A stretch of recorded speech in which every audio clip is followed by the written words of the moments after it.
first order of business is to call the roll. Caleb? Sure. I will call the roll. Carlene Darkbays. Here. Clint Childs. Here. Philip Umber. Here. Christina Davis. Michael Carmichael. Here. John Landis. Here. David Hudson. Present. We have a quorum for this meeting. The Planning and Zoning Commission makes recommendations to the City Council. Any item approved today will be heard by the City Council at its regular meeting on July 24th, 2024, commencing at 9 a.m. If you received a notice for this meeting, you also received a notice for the City Council meeting.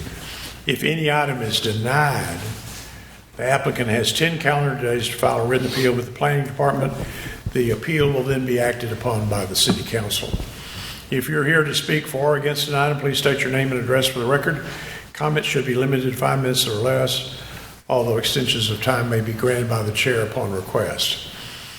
At the conclusion of this meeting, we have a workshop to plan for next month's meeting, and that meeting, like all of our meetings, is open to the public, and it will be held across the street at the Tyler Development Center at 423 West Ferguson in the large conference room. The next order of business is minutes from our May 7th meeting. Commissioners had an opportunity to review those. Any corrections, comments? Is there a motion? Mr. Chairman, I move we approve the minutes from May 7th. I'll second. Mike makes a motion to approve, and Carlene seconds. Any discussion? If not, all those in favor say aye. Aye. Any opposed? Minutes are approved. The first zoning item is ZA 24-001, and this is the biannual review of the Unified Development Code. Kyle? Good afternoon, Commissioners. Before I begin, I wanted to make a point of clarification that item S24006, which is Town Square Media, is scheduled for the July 10th City Council meeting, whereas all the other ones are scheduled for July 24th. This first item, ZA 24-001, it's a biannual review of our Unified Development Code, which we do like the biannual, so we typically do that every 6 months. And these are items that are brought forth by the community, by the public and by staff for potential review of the code. And so we do have a few items today to discuss, some proposals for amending the code. The first item is in regards to the use table, which there's different types of uses that are categorized as being permissible in different zoning districts. And so the item today is in regards to miniature golf and drive-in ranges. The code currently allows these in the C2 district, which is our general commercial district, which allows for more higher intensity commercial uses, outdoor uses such as car lots and storage facilities and things like that. Also allows for tattoo shops and other commercial uses. And then also PCD, which is our planned commercial district. And so those are currently allowed in those districts as a special use. And with the special use permit, those are approvals that are given for a set period of time, typically. And then there may be conditions placed on that approval. And I think largely that has to do with, for like a driving range, that you're looking at specific controls or mitigation elements to protect errant balls from going to other properties. So that's kind of the idea behind that. And so the proposal is to look at allowing that in an SUP for a miniature golf, allow it in a C1 with an SUP. To allow for certain scale or a given scale of a business. If it's small in nature, maybe that might be appropriate in C1. If it's a little bit more than that, then it may not be. So that's still protected by the review through the special use permit. And then the C2 allow that use, and then allow in the planned districts. Largely the glaring missing zoning here is with the PMXD or planned mixed use districts that currently would not allow for a driving range or a miniature golf facility, but in those districts you expect to have a mixture of uses, and that review for all those other elements can be accomplished through those planned development reviews. The next item is in regards to minimum parking requirements. These are off-street parking requirements for the downtown business arts and culture district. This is essentially the area eligible for DBAC zoning, which is from Front Street to Gentry, and then Palace Avenue to Beckham Avenue. And so that area is eligible for DBAC, which is our central business district and our most urban environment in the city that which was established back in 2008.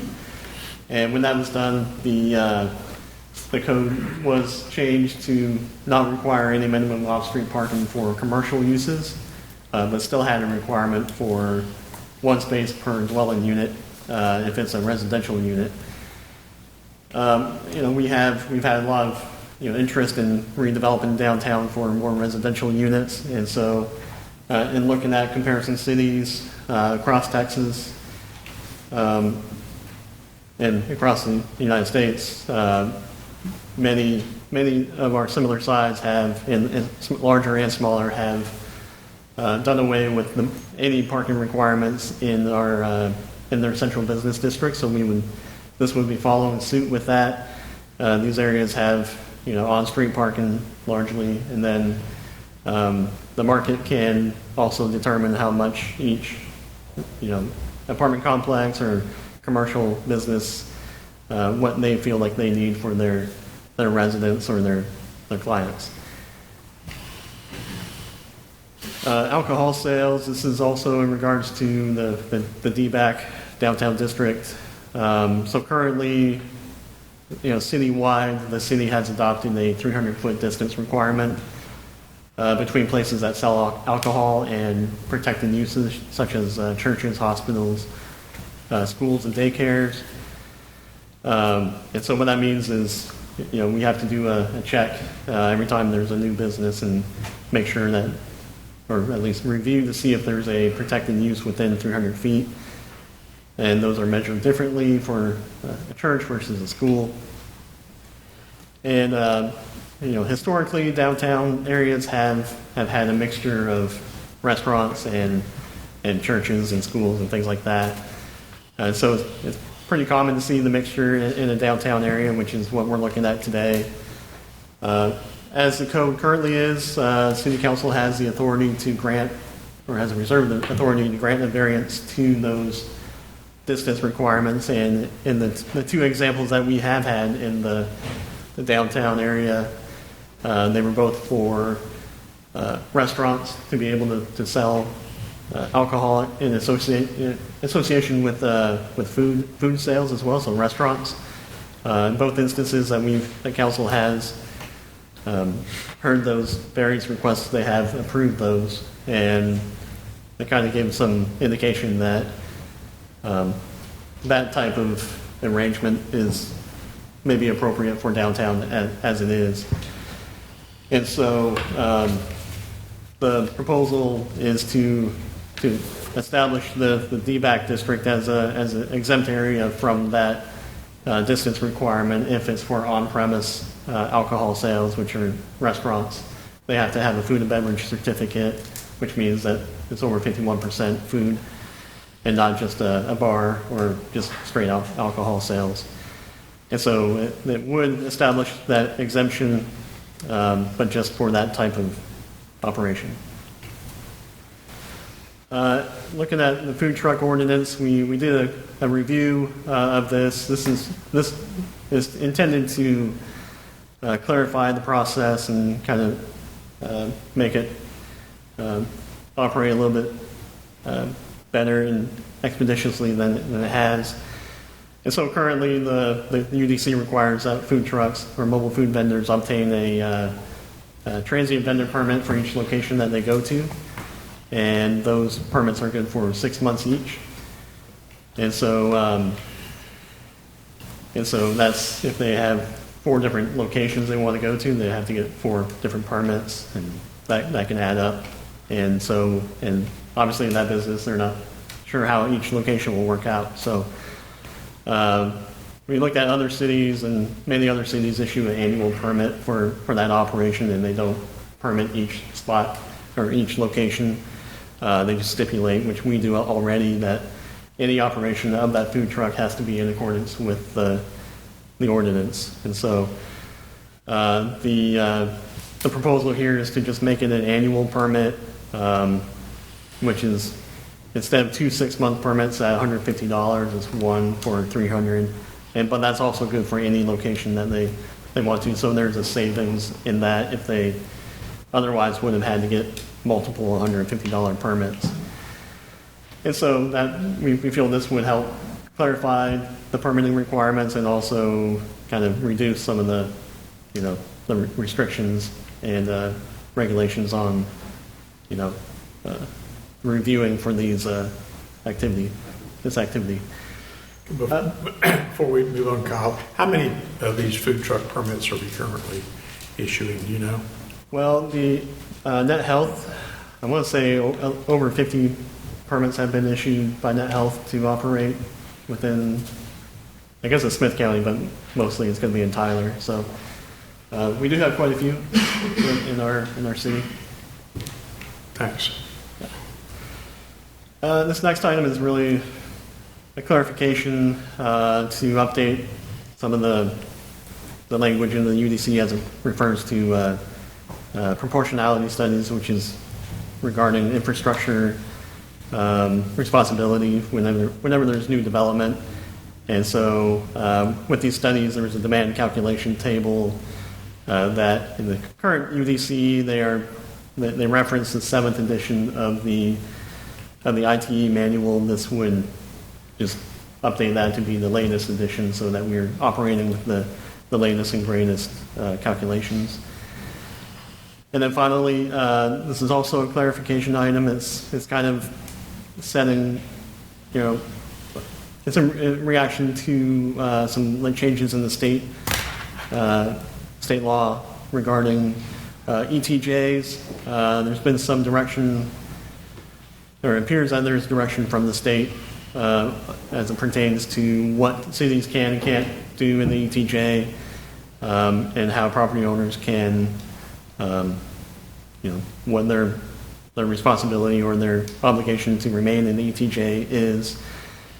And so just as it pertains to billboards, so Tyler is a certified city with TxDOT, and that means that we have an arrangement with TxDOT to permit and review any billboards within our city limits.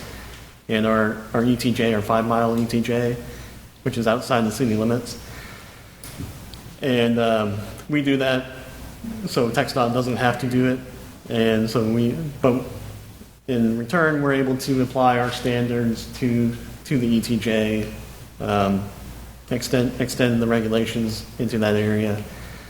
In the past legislative session, the state law, effective last September, allows property owners to release or remove themselves from the ETJ.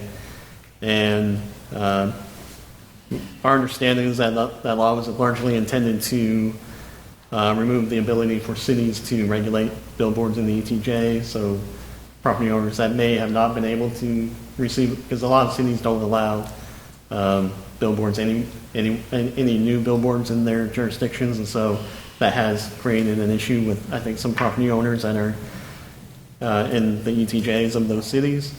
The city of Tyler does not prohibit billboards, new ones, but we do have a a cap and reduce policy where over time there's a reduction in the number of billboards.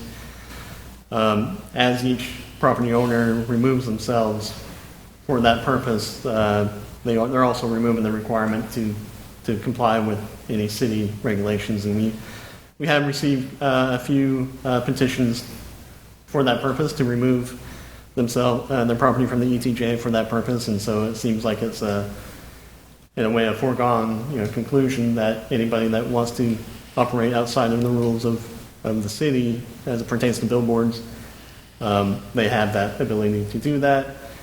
And there's no discretion on the city side to block that or prevent that. And so as more properties remove themselves, that can create kind of a patchwork of different regulations for different property owners. And so this would essentially follow what we think is the intent of the state law to no longer enforce the regulations in the ETJ, but also preserve properties that they can remain in the ETJ for future options. One thing to note: the law that was passed does not apply to any properties that are within 5 miles of a military base, and so this restriction, we would still regulate billboards in the ETJ if they are within 5 miles of a military base, which would be the Army Reserve Center on Highway 31 West. Anything within 5 miles of that would still be part of our jurisdiction, but anything beyond that would not be. These recommended proposals were reviewed by the Unified Development Code Review Committee, also the Developers Roundtable Group, and the Main Street Board reviewed these. A couple of the ones that pertain to downtown, they reviewed those proposals, and all groups are in general agreement with the proposals, and staff recommends approval. All right, thank you, Kyle. Any questions for Kyle? This is an annual process that the city goes through, or any questions or comments from the commissioners? I don't indicate anybody signed up to speak, or the persons here who'd like to speak on any one of these items, for or against. If not, these recommendations have been thoroughly reviewed at the city level, and the staff recommendation is to approve them. Is there a motion? Mr. Chairman, I move we approve ZA 24-001, the Unified Development Code biannual review. Motion by Mike, second by John. Any discussion? If not, all those in favor say aye. Aye. Any opposed? Item's approved. Next item on our agenda is S24-004, Gloria Flores. Hi. Hello, good afternoon, Commissioners. So this case is inquiring for a special use permit for a one-chair beauty salon. It is located north of the northwest intersection of East Berta Street and North Spring Avenue.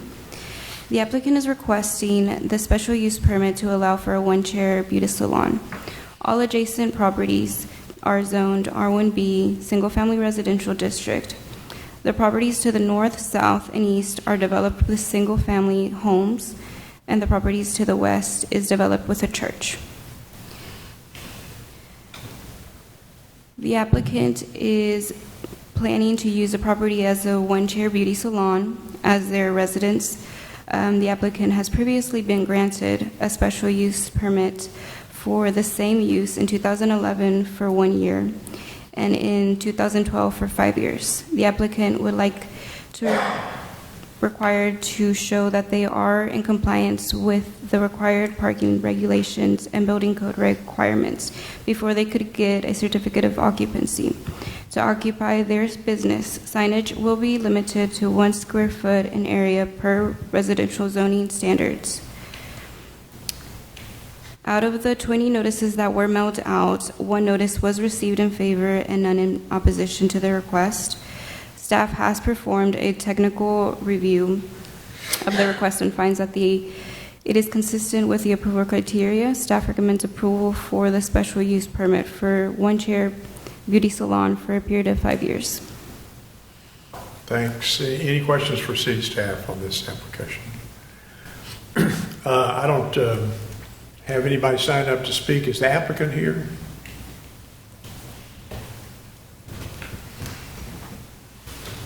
It's always a good idea for the applicant to show up. It's not required. Any questions for city staff? If not, is there a motion? Let me stop. Is there anybody here who wants to speak on this item for or against? If not, is there a motion? I move that we approve item S24-004. I'll second. Motion by Philip, second by Carleen. Any discussion? All those in favor say aye. Aye. Any opposed? Item's approved. Next is Z24-017, Gathco LLC. This is a zoning request. It currently is zoned RMF, multifamily residential district. It would change to R1B, single family residential. It is located west of southwest intersection of Hendron Avenue and Park Street. The applicant is requesting the zone change to allow for a single family home. The adjacent properties to the north are zoned RMF, multifamily residential district. The adjacent properties to the east and west are zoned R1B, single family residential district. The adjacent properties to the south are zoned R1D, single family residential district, and all properties are undeveloped. The future land use would be consistent with single family, medium, low density. And out of the 18 notices that were sent out, no notices were returned in favor or in opposition to the request. Staff has performed a technical review of the request and finds that it is consistent with the approval criteria. Staff recommends approval of the request.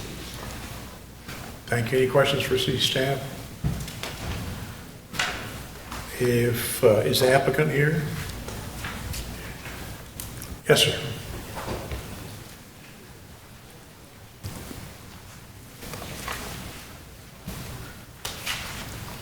Just state your name and address for the record. Kyle Payne, 7329 Crossroad here in Tyler.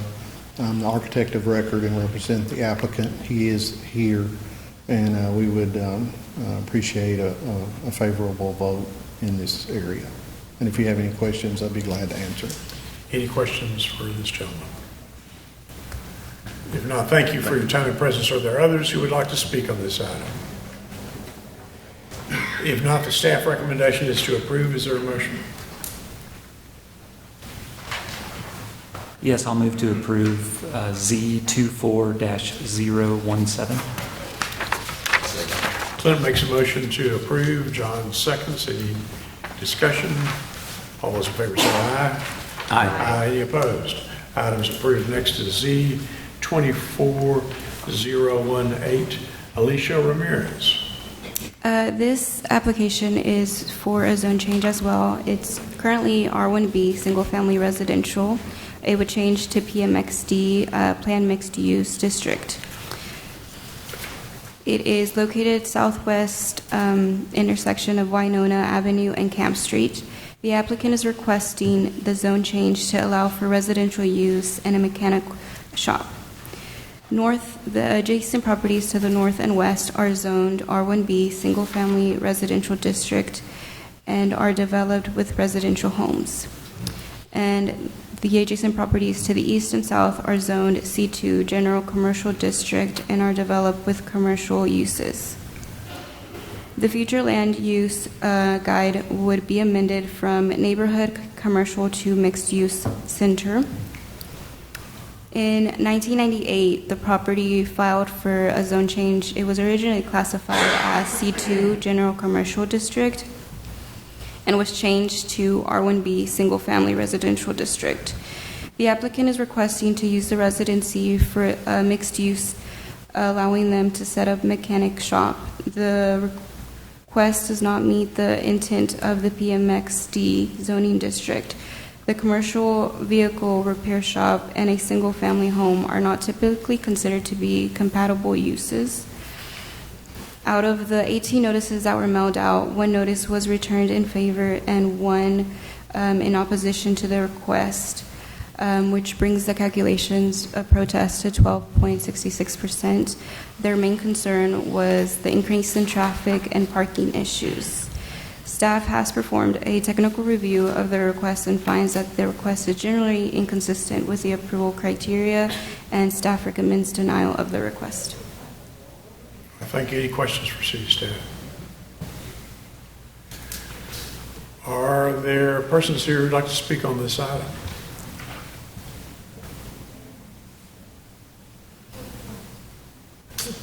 For or against? If not, the staff recommendation is to deny. Is there a motion? Mr. Chairman, I move we deny Z 24-018, 815 Camp Street. Second. Mike made the motion to deny. Philip second. Any discussion?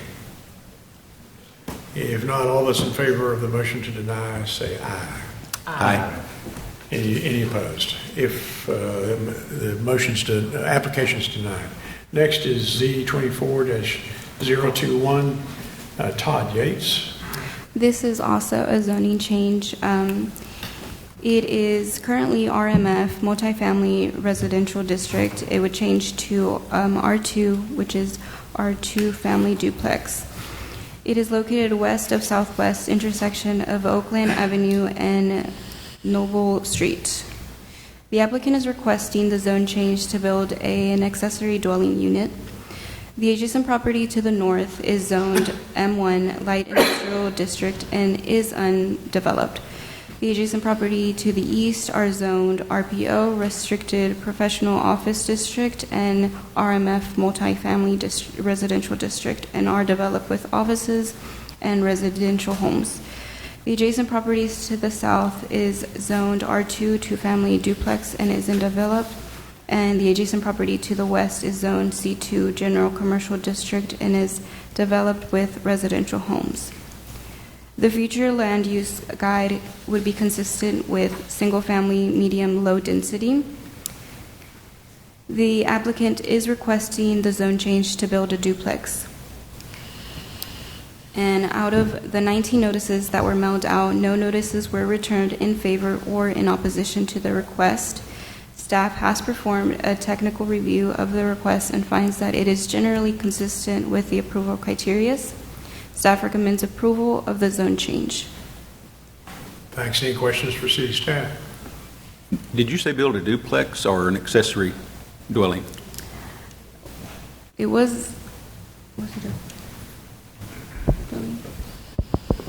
I believe it's to build an accessory dwelling. A what? Accessory dwelling unit? Okay. Yeah.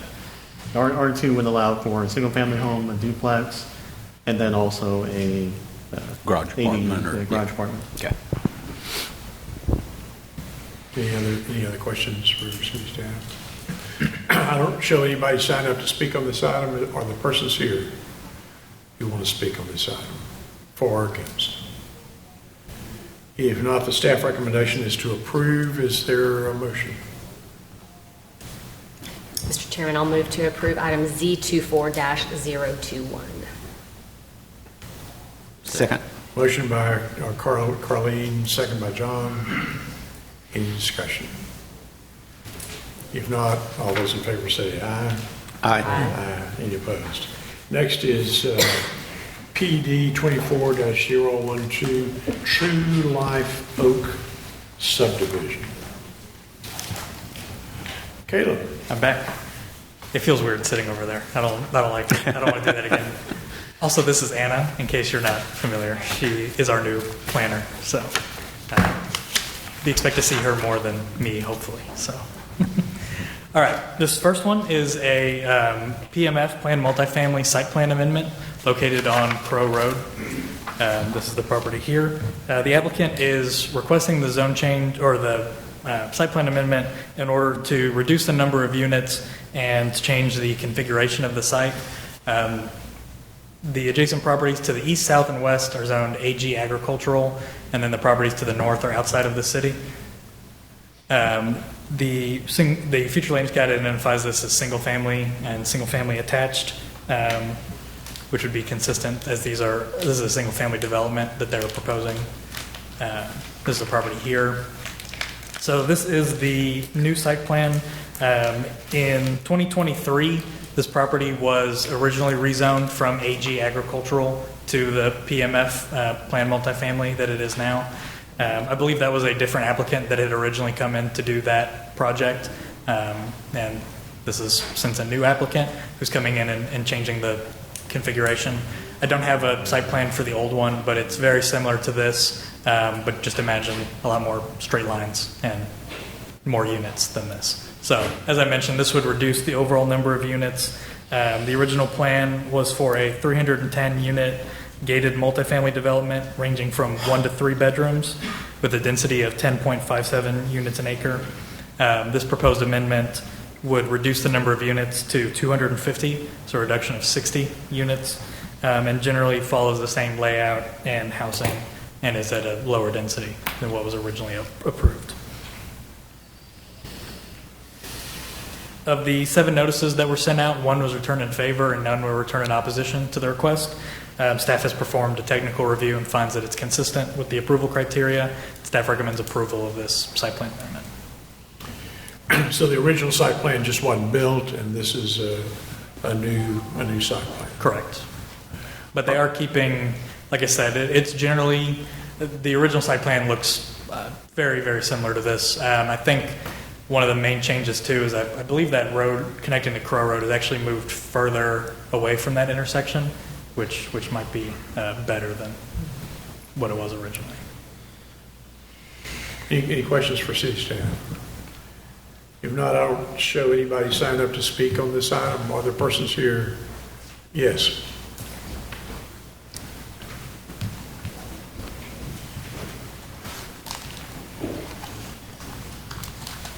Just state your name and address for the record, please. Good afternoon. My name is Gary Statz. I live at 308 Mill Crossing West in Colleyville, Texas, but I am a partner with True Life, the developer of this. And with me this afternoon, we have our architect, our engineer, our real estate agent, who is a local resident, as well as the president and partner of True Life. We are looking forward very much to having this development advanced here in Tyler and feel like it'll bring, as much as good real estate, it'll bring a lifestyle to our residents that will complement what's already existing in Tyler. We think that it'll be a wonderful community with many amenities to service people of all ages, and we think that it'll be a great enhancement. So we look forward to answering any questions that you have. I have, again, Galen Lang standing behind me. He is our architect, and any technical questions you have. Again, as it's already been pointed out, we look to reduce the density from what's already approved, and I think you'll find the product amenities and services to be more than acceptable for what we are proposing. So We have pretty high standards here. Any questions for this gentleman? All right, thank you for your presence. Are there others who would like to speak on? Yes, sir. Yes, my name is Galen Lang. I'm the architect of this project, and I'll just be very brief. Just wanted to say a few things about this 30-acre site. One of the significant changes from what we're proposing and what the earlier development was, in addition to having just a hair over 8 units per acre, whereas the other was over 10, we redesigned the entire site so that we're working with the grades. As you know, as you go to the west, the site goes up the hill. So you see we've created green belts between our communities that interact and connect all of the residences that we're going to be built. The majority of these are 4-wall standalone cottages. We have duplex 1-bedrooms, also 2 bedrooms, 3 bedrooms, some 3-bedroom and 4-bedroom townhomes, although there's only 30 of our 240 units that are townhomes. The rest are 4-wall standalone or duplex. Each of them have a covered front porch. a back patio, a fenced backyard, a turf area in their backyard. Our amenities, we have many. At our clubhouse, 3,500 square foot, which contains an exercise room, a large community meeting room, the mail room. We also have a large community swimming pool, a half basketball court, and a pickleball court that may become 2 pickleball courts the way things are going. I'm thinking we might make that change. But interspersed in our development, we have trellised pavilions for each of the areas of our community. We have a dog park. We have a putting green and a raised planter garden area and other amenities that I won't go into. But we also, not to underestimate, a continuous walking trail around the entire community along our green belt, so you can have a nice walk with your dog or your partner, or just out for the morning walk. So love to visit with you more about that if you have any questions. Thank you. Before you walk off, and I hate to personalize this thing, but I'm a swimmer. You want to tell me about the swimming pool? Well, we have a project very similar to this under construction in Weatherford, Texas, and that swimming pool is a very nice pool. But we've all decided this is going to be a larger pool. It will be a diving pool, but it will have a deeper end and a shallower end for water aerobics and things like that. The exact size of the pool is not known to me. Matt Ferris, our president, may know that, but suffice to say it'll probably be around the 1,800 square foot size pool. I was more interested in length and width. Oh, length. Well, off the top of my head, based on the length of the building, it's probably about 75 foot wide and about 35 foot in the other direction. So a fairly good size pool. Is this over 55, or is this just? No, this open? is community. In fact, community. I didn't mention, it is for all community members and families as well. We have a playground area for the kids that is also fenced, where we'll have play equipment, soft fall zones for the children as well. And again, they're able to ride their bicycles and their tricycles on the green belt on those wide sidewalks that we have for walking there as well. So very much family-oriented community. Good. I heard you say the word sidewalks. Sidewalks. Yes. Good, thank you. Oh, thank you. With me is Mike Martini from Spires Engineering. He's our great civil engineer on this challenging site, and if you have any questions for him. If you'd like to share with us, that's why we're here. Okay. Thank all of you for your presence here. Are there others who would like to speak on this item for or against?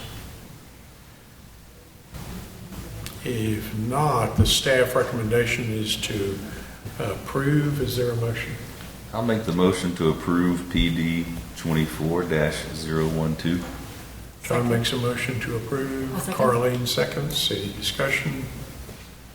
Not all those in favor say aye. Aye. Any opposed? Item's approved. Next is Z24-022 Naturon. I hope I'm saying it right. No, you skipped one. Properties. S24006. Okay. Town Square. Yeah. Yep. This is. I'm sorry, Town Square 24006. Sorry. I think that's the one most of these people are here for, so don't want to skip that one, I think. This is S24006. This is a request for a special use permit to allow for a 150-foot radio tower to be built on the site. As I mentioned, the property is currently zoned PCD, Planned Commercial District. The adjacent properties, all the surrounding adjacent properties in this area are zoned RPO, Restricted Professional Office, and are generally developed with a mix of, or mostly retail office spaces, mostly medical offices there in that area. Future land use guide is high density mixed use. This is the property here. Okay. A little bit to read on this one. So the property is currently developed with the KNUE radio station. During this past set of windstorms, the existing 80-foot broadcast tower collapsed there on the property due to drainage and some other factors. The applicant is requesting to relocate that tower. I'll go back here. I don't think I have a site plan included on this map. The current tower, I believe, was here in this general area. The proposed request would be to relocate it down here onto this bottom corner.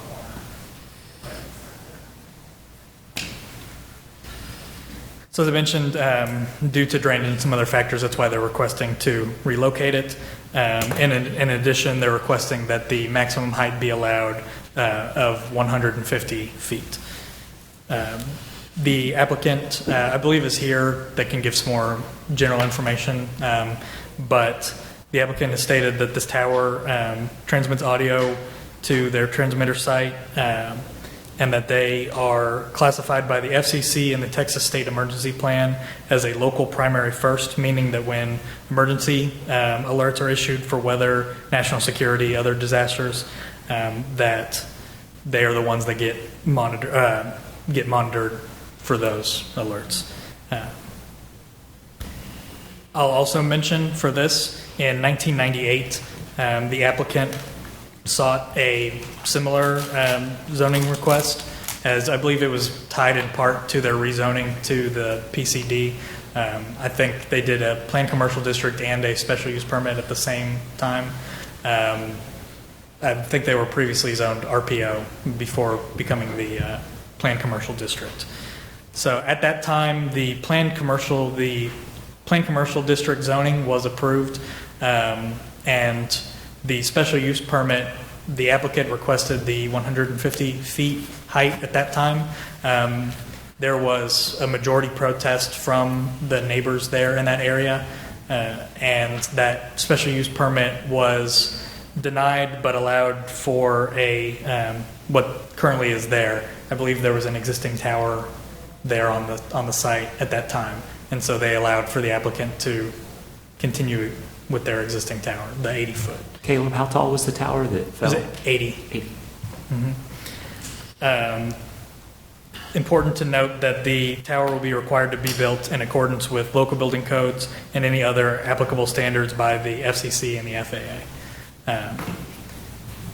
To this point, and like I said, I'll let the applicant speak a little more on the specific details of the project here. To this point, staff maybe doesn't, well, I'm trying. Okay, well, I'm jumping ahead a little bit.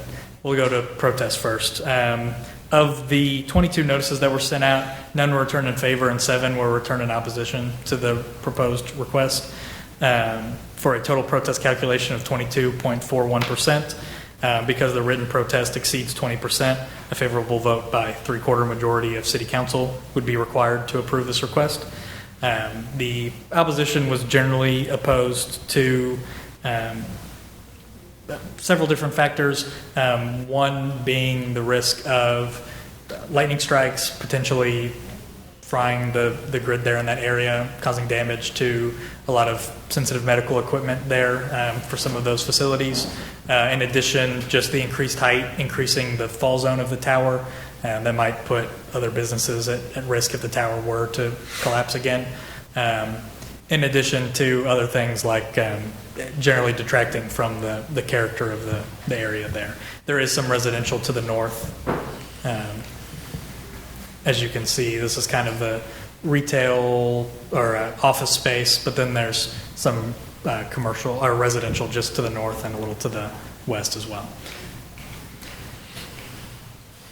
So staff has reviewed the request and finds that the request to relocate the tower is generally consistent with the approval criteria.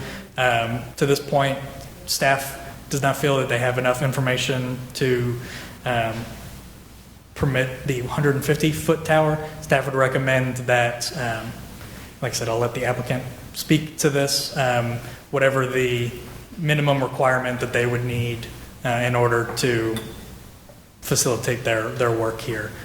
So as I mentioned, staff is in favor of the relocation and is in favor of erecting of the new radio tower.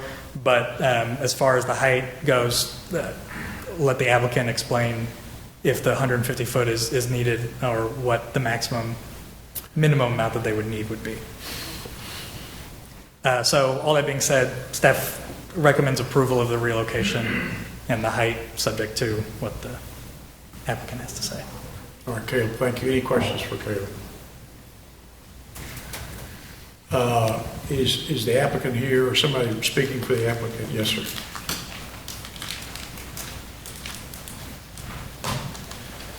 Thank you, Mr. Chairman. Good afternoon, Commissioners. I'm Chris Cobb with Town Square Media. I'm the Chief Broadcast Engineer for Town Square Media Tyler. Joining me is Brent Lyon. He's our Market President. The reason for the height elevation on the tower is due to us being here in East Texas.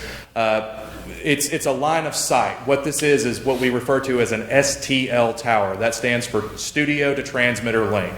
That's how we get all the audio from when the DJ talks on the microphone or plays a song. That's how it leaves the radio station and then gets out to the transmitter site for rebroadcast. The reason for heightening the tower is, as I said, pine trees. As it stood with the tower that we had that was at 80 feet, we have to make a relay hop out to a site that's very close to ours, and then from there it gets relayed out to the other radio stations. That presents several points of failure in our audio chain, and as Caleb mentioned, with KNUE being what they refer to as a local primary one, what that means is that other broadcasters in the area are assigned by the FCC to monitor KNUE. So in the event that there's a national emergency, the President, the White House needs to go live on the air, weather emergencies, things of that nature, the other broadcasters monitor us and then relay that information out on their stations as well. So by having a tower at 150 feet, it allows us to be able to send a direct shot to all of our transmitter sites. I do understand the concerns that the neighbors have as far as lightning goes. We do have lightning prevention systems in place. The tower will be thoroughly grounded, as well as we'll have lightning dissipators put at the top of the tower. Not only do I oversee this market, I oversee 3 other markets for Town Square Media: Shreveport, Lufkin, and Texarkana. We have similar towers in those facilities, and those are also in areas with other local businesses. And the dissipators on that tower also keep the lightning from becoming an issue. As it is a concern for our neighbors, it's a concern for us as well. We certainly don't want to get struck by lightning either.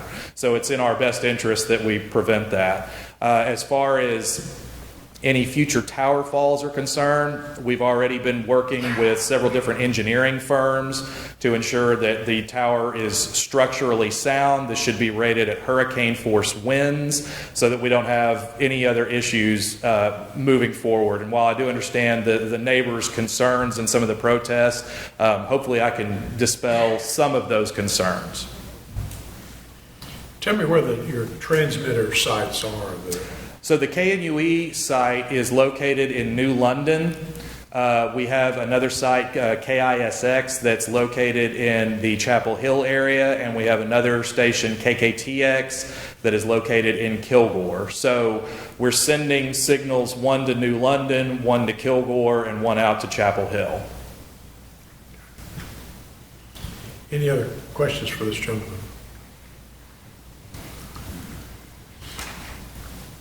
Thanks for your time. We just don't go away. Okay. We may have some other questions. Yes, sir.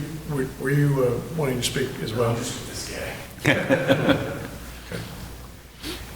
Are there others here who'd like to speak on this item for or against? Nobody's signed up that I can see.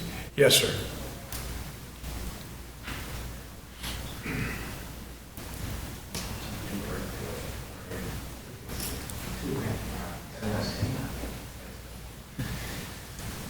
Hi, Carlene. My name is Robert Dodd. I own 625 Chase, which is just a little north of here. This is a bit of a challenge for me to come up and speak because I spent my career in broadcasting, in the technical side. I understand where they're at, and I understand why they need to do this. And yes, it's true. They are primary source for information if there's an emergency anywhere. With that being said, a lot has changed since 1998 when the tower was put up and now that it's fallen. STL links are there because that's where those transmitters need to sit because that's their cities of license. That's how they bought the company. STL microwave transmissions are very reliable. They get rain fade. You know, not often, but it happens. There's a much better solution. Fiber, plain and simple. It's almost 100% guaranteed. It's clean. It doesn't impact anything. That's the technical side of it. Now, there's all kinds of things that have to happen for fiber, I know. It's not just as easy saying fiber. But my big opposition to this is when I was looking for property to buy, Brookside Drive probably has one of the most beautiful approaches in East Texas. You drive down that big wide road, pine trees, 2-story, 3-story, 4-story buildings, everything's clean. A 150-foot tower sticking right there in the corner of that building is like a 15-story building, metal stick sticking up. It's going to detract from everything. And it sets a precedent for what's next. Now, I'm a real estate investor.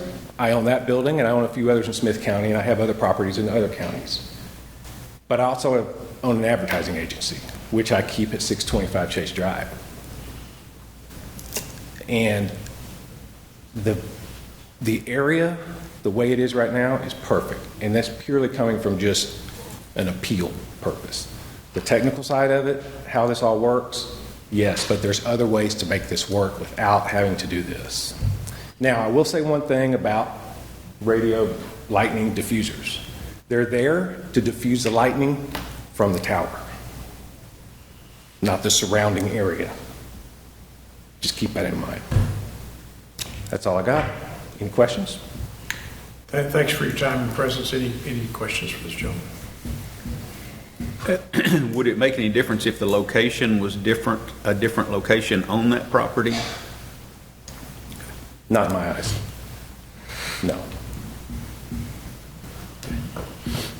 Okay, any other questions? Thank you, sir. Are there others who would like to speak on this item? Yes, ma'am. Could state your name and address for the record. Good afternoon. My name is Kaylee Temple. I'm at 3805 Brookside Drive. I am the periodontist office right across the street from the radio station. And I'm here representing several of the dentists on our street, most of whom are on vacation this week. So it's myself, Dr. Dennis Stansberry, who's right across the street, which is immediately adjacent to the radio station, and then Dr. Drew Philly, who is immediately north of him. We submitted a protest letter together, and we are concerned about the safety, the lightning strikes. What we have in our office, everything is electrical, and so like Mr. Dodd said before, even though it's diffusing the lightning, there's a lot of medical offices in this area that would be negatively impacted by having lightning strikes even just coming to the area. I also agree that we have a really beautiful street. Our power lines are underground. There's nothing really standing up besides our buildings and our streetlights. And it's a pretty heavily trafficked area because of the residential behind us, and we're right off the loop. But I agree with him that we just put fiber optic in. All of us are benefiting from that as supporting our businesses. And so if that's available and it's underground and it's not a safety problem for the rest of us, then we also feel like that's superior technology. All right, thank you, Dr. Temple. Any questions? If not, thank you for your time and presence. I'm sorry. May I ask one other question, sir? Please come to the... Sorry, I forgot to ask this.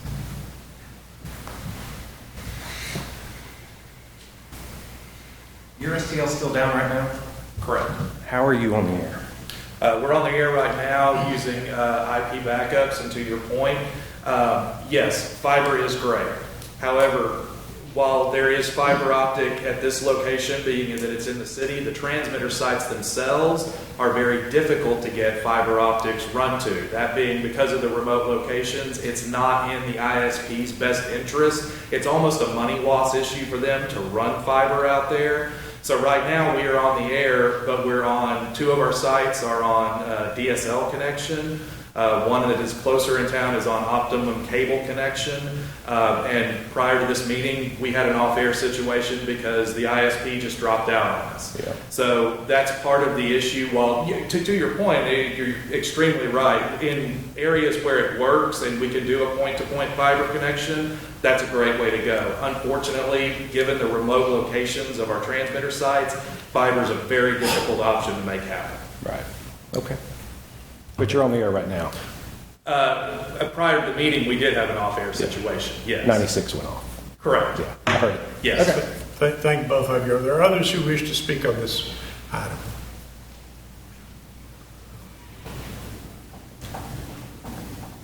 I have a clarifying question, probably for the city staff. So if they have a special use permit that allows for the 80-foot tower that fell, is that correct? No, I believe that tower was I guess non-conforming or legal non-conforming, so it was there at some point prior to an SEP being issued. Oh, okay.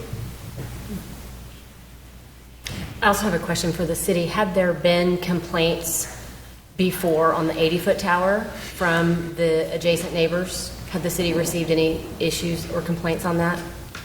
I'm not familiar with any. Okay, thank you. Others who would like to speak on this item?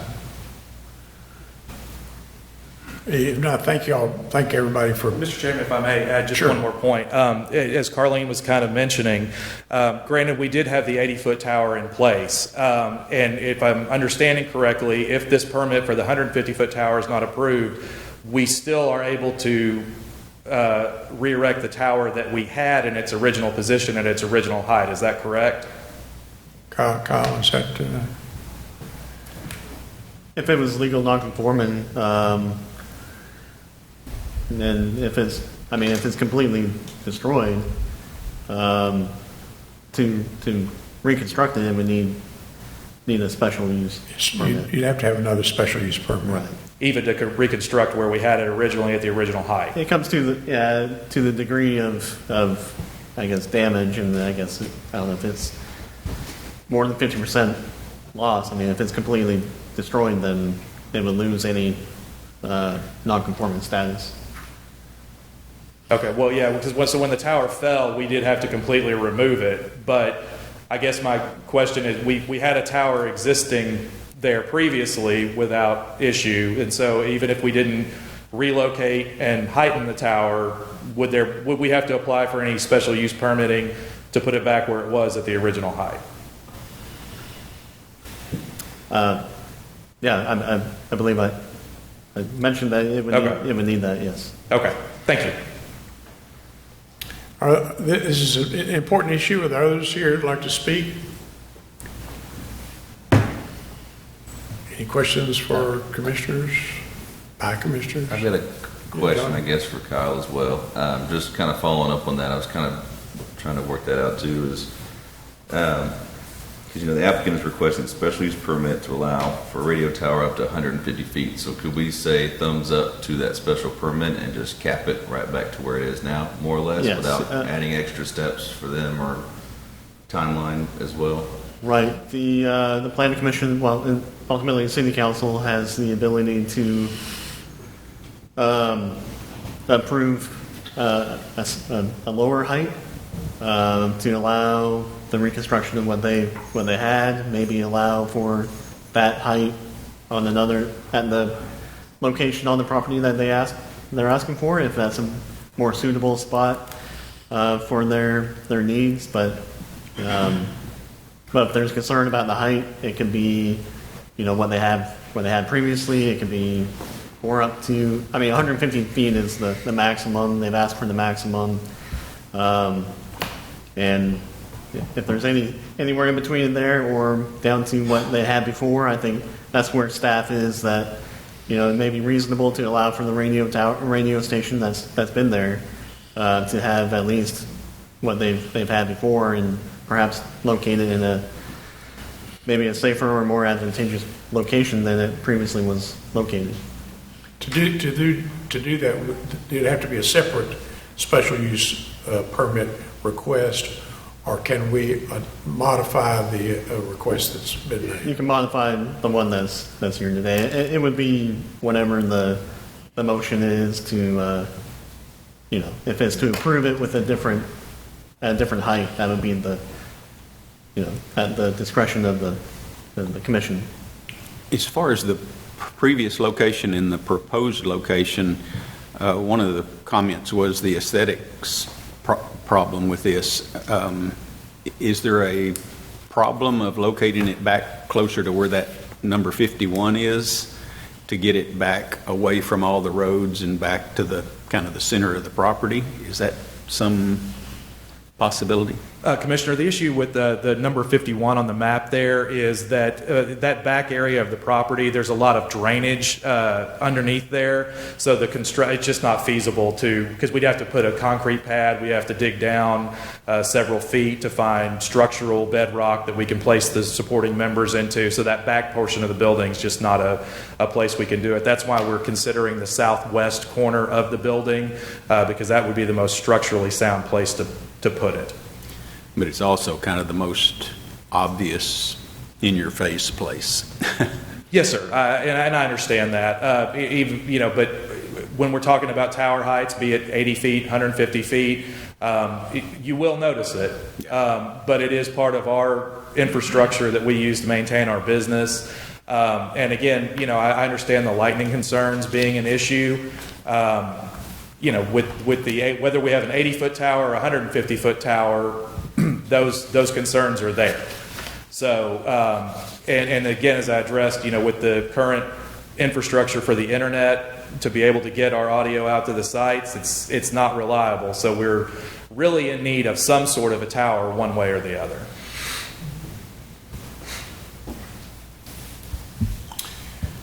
Our commissioners, Kyle, are we open for a alternate proposal, or do we need to act on what's before us? You can act on the alternate proposal. You can essentially establish the maximum height of the tower that could be constructed on this property. Well, up to 150 feet. Any commissioner have a proposal? I have one more question for Chris then, because Caleb mentioned maybe looking at this with a different height than 150. After evaluating what really needs to happen, what do you feel like is, if there is a lower number than 150, that you still need to be able to get to those transmitter sites safely, effectively, and all that? Do you have a range there? We've looked at the height that would be needed to eliminate having to have a relay site, and 150 is about what we have estimated. We could do a more thorough analysis of that and get you an exact footage as far as height goes for all of that. But to make a direct shot, we'd probably need around 100 to 150 feet. So an 80-foot tower would not solve your problem? It does and it doesn't, in that with an 80-foot tower, we leave the location that's on the map. All of the audio goes to a site in Chapel Hill that's very close by. We're able to make that shot. To get out to the other three stations that we own, we have to relay to that site and then out to the other ones. And it creates several points of failure, in that audio chain. Typically, when you're going to do an STL tower, you want to do a point-to-point site and try to eliminate as many hops and relays as you can. But yes, to answer your question, with an 80-foot tower, we could go back to doing it the way we had it.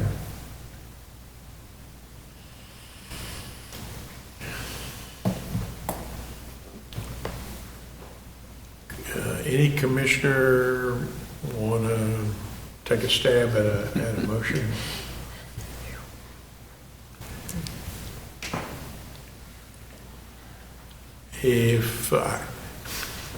Guys, you're so hard on me. If not, I'm going to make a motion to deny.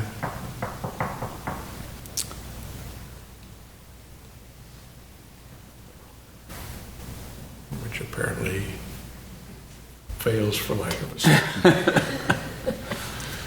Chairman, I'll make the motion to approve the relocation, but cap it at what it currently would be standing at as Yes, far as height goes. and that would be 80 feet. What about location? What about the spot where this is going to be? We could potentially look at putting it back where it was for structural reasons. We would like to put it at that southwest corner, but yeah, I mean, if 80-foot tower, if that's the motion, then that would be better than nothing. Is there something that can be done, fencing built around it or something that would improve the aesthetic? We could certainly look at putting fencing up, some sort of barricades, any of those kinds of things that sort of mask the base of the tower there.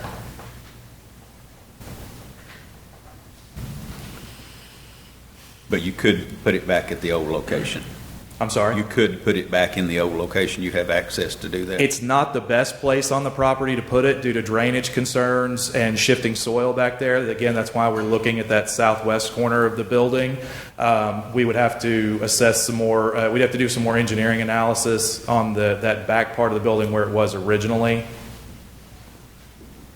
It was at the northeast corner of that, yeah, right there, okay. Right, where the two buildings come together there. You can see the seam between the two. Yeah. And Kyle, they do need permission to put it back, is what I'm understanding. They need a special use permit Correct. from us to be able to put it back. Correct. Every lawyer needs a lawyer. Mr. Keene is my lawyer. Steve, do you want to make a comment? Mr. Chairman, I just wanted to comment, due to the notice that's been given out to the public, I think the commission certainly has the right to adjust the height of the tower, but if we're moving it to a different location than what was given out, that's where I would have the concern. Even if it's close to, the notice that went out's kind of specific, so I just wanted the commission to keep that in mind. If we're changing the location, that really is different than what the public was notified about. Procedurally, it would be better if we came back. Yes, sir. If there's an interest in changing the location, that's what I would recommend. In other words, if we go back to the original location that it used to be standing in, we would need to come back separately. That I would have to look at the city code on that, because it's like Kyle was saying, it depends on the damage to the original tower of what the steps are then. Since this was a new tower, SUP is definitely needed. I'd have to look at what the code says on rebuilding it in the original location. So this motion at the southwest corner, we either have to deny that or approve it as is. Or you could table it. Okay. If we tabled it, could we then change locations back to where it used to be? As long as the notice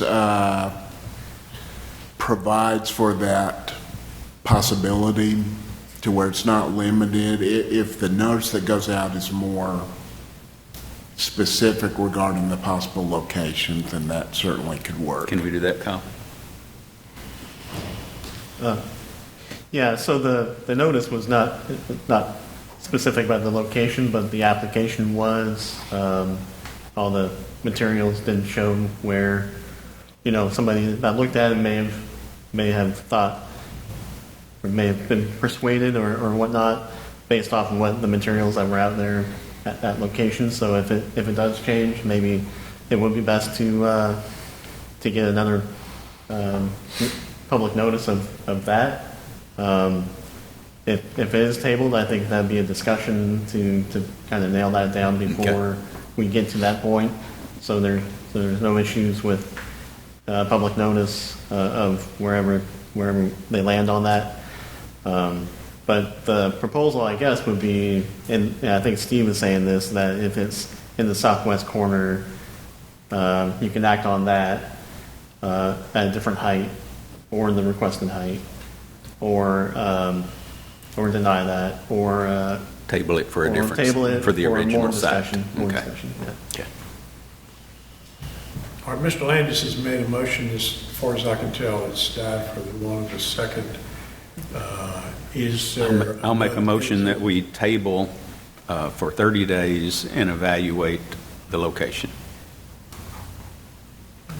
Is there a second to that motion?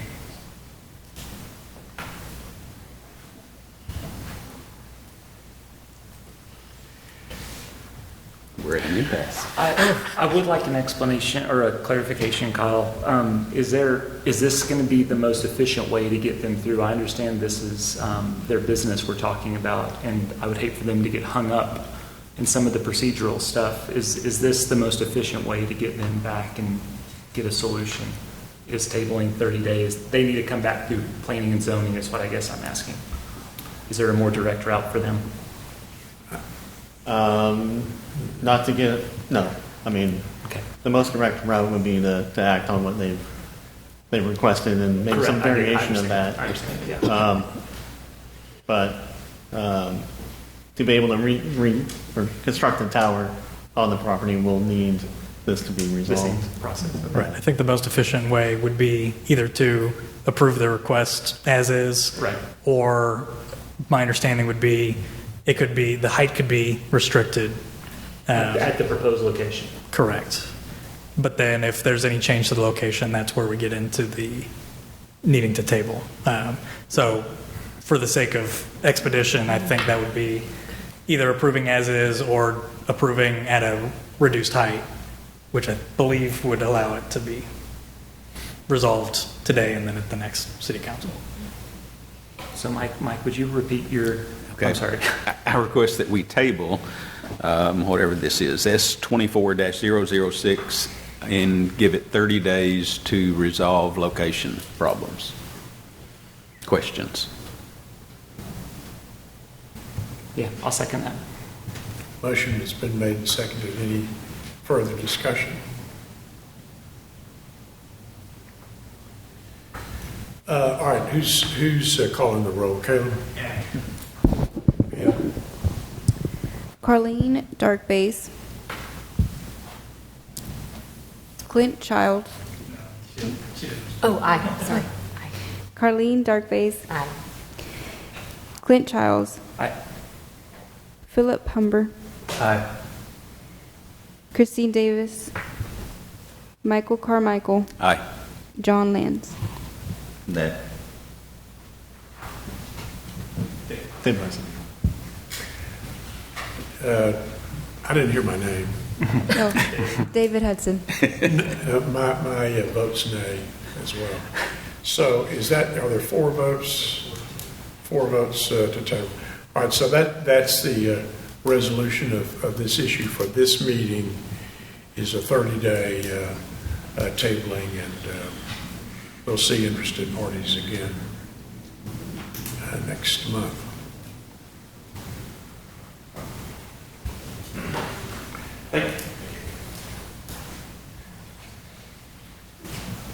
Those who are here who are interested in this item should get notice of the next meeting, which Caleb, when will that be? I believe it's August 6th. August 6th. August 6th, yeah. Yes, ma'am. Just so I'm clear, it will not go to city council on July 10th. And so we're not going to the 10th, not going to the council. Correct.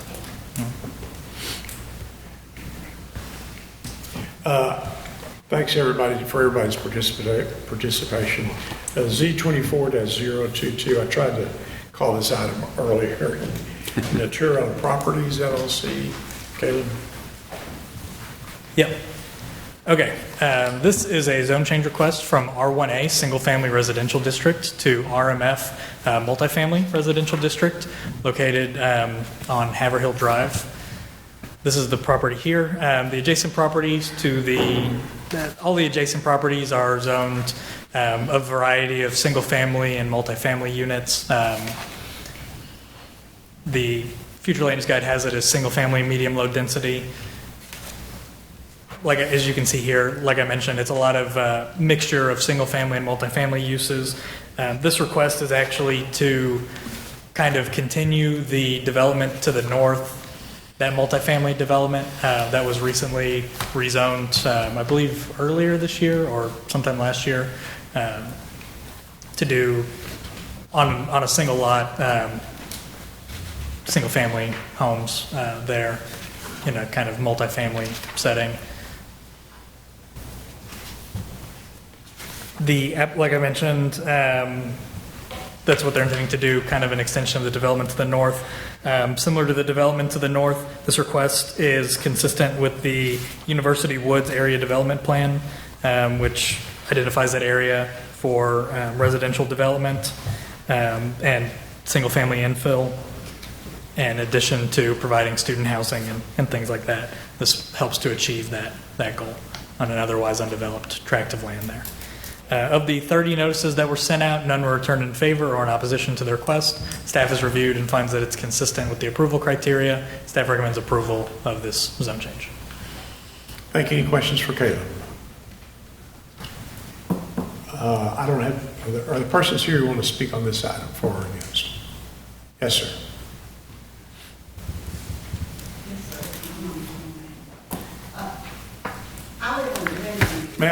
Ma'am, this gentleman's going to speak, and then we'll be glad to hear from you next. That's all right. Be glad to hear from you next. Sam Ivey. I work for the Brandon Corporation at 1321 South Broadway, and we're the civil for this project, and we're working with the owner for the development. And like Caleb was saying, we're adding this on to the property to the north for RMF, which we are going to work through the plating pretty soon. We just finished the right-of-way closure a couple of meetings ago, so this is just continuing that project. So I'm just here for questions if y'all have any. Thanks. Any questions? So this will be put into the development that was going to go to the north? Yes, sir. It's all RMF, and it's all going to be replatted to one lot to just have an overall plan to those couple properties. Okay. Yes, sir. Any questions for this gentleman? Thank you, sir, for your time and presence. Are there others who would like to speak on this item? If not, is there a motion? Yes, she's. Yes, ma'am. I'm at 2316 Glenview, and I can't tell by this map which block. I don't know what block I'm in. But I back up to the vacant property that's in the green. Okay. Caleb, could you help this lady? I'm on Glenview.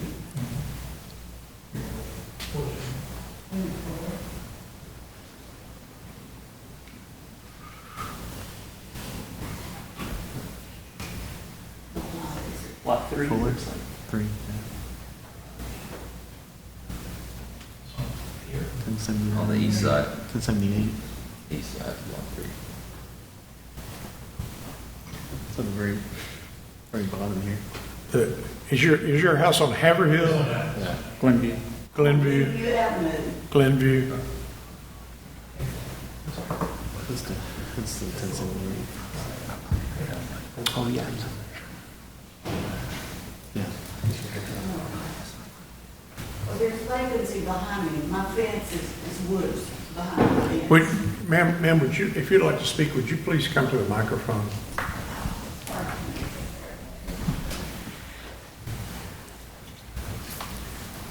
Yeah, those are vacant too. Okay, if you'd state your name and address for the record, Lena please. Fuller, 2316 Glenview Avenue, Tyler. And do you want to share something with us?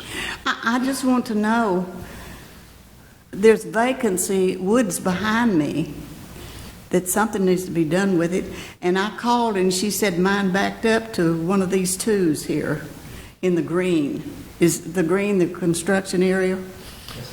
That's where there's a proposal for construction. Okay, I'm trying to find out where I'm located because there's vacant lot right behind me. The first one starts with my lot and goes north. I appreciate your It's not. I'm not sure if I understand exactly where your house is. Caleb can show you. I think you're this house here. Yeah, the green area is not within her back, or behind her property. Right. Well, she gave me wrong information then because I called, and she said mine backed up to this. You're south of where Craftdale meets. I'm south of it. Okay, I guess she gave me, but I'd like something done. Mosquitoes are eating me up, and I can't get the city to clear the lot. They mow within 15 feet of my fence, but it's all grown up. There's everything, briars and all kinds of trash and stuff, and they won't clean the lot up. I called the city, and they said that they'd get in touch with the owner. If they didn't clean it up, the city would clean it up and bill them or put a lien on the property. But they came with lawnmowers and mowed the part that's mowable, but I can't even add a fence. And we've had people over my fence steal stuff out of the house, a computer, telephones, and stuff. And I can't put a fence in because I keep my side clean up to the fence, but nobody will clean this 10 or 15 feet behind me so I can put a new fence up. And I was hoping that they were going to clear this if they put this addition in. So who do I go to get some help? Well, we appreciate you being here, and we hope that your situation is on notice for the appropriate people. They've been out there twice, and nothing was done. I can't protect my own property because you can't dig a hole. There's too many roots, too many trees that they've let grow up. Thank you. Thank you. Are there others who wish to speak?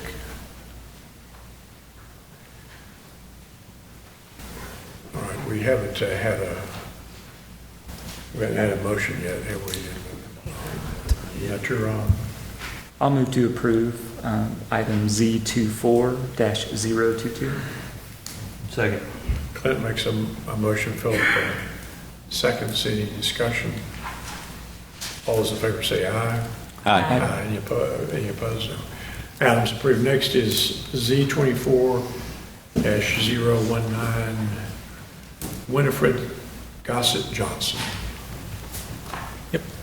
This is a zone change request from R1A Single Family Residential District to C1 Light Commercial District on a 2.49 acre portion of 3498 Frankston Highway.